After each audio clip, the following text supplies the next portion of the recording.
పసుపు నిమ్మకాయ వేసి బాగా వేయించి పెట్టుకున్న కాకరకాయ ఎర్రగడ్డలు 2 తెల్లగడ్డలు కారం వేసి బాగా కారంలోనే ఒక చిన్న బెల్లపు ముక్క కానీ వేసుకొని ఇట్లా కచ్చా పచ్చాగా పచ్చడి చేసి కారం చేసి పెట్టుకోవాలి. ఎర్రగడ్డ కారం బాగా కొద్దిగా డీప్ ఫ్రై చేయాలి.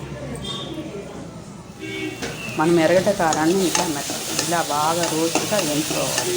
రోస్ట్గా వేగిన ఎర్రగడ్డ కారంలోకి వేయించి పెట్టుకున్న కాకరకాయలు ఇలా వేసి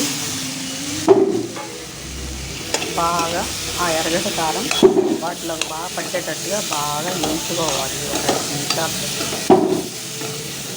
ఇలా వేయించుకుంటే ఆ ఎర్రగడ్డ కారం అనేది వాటి లోపలికి పట్టి టేస్ట్గా చాలా జాగ్రత్తగా ఉంటుంది. ఒకసారి ట్రై చేసుకోండి.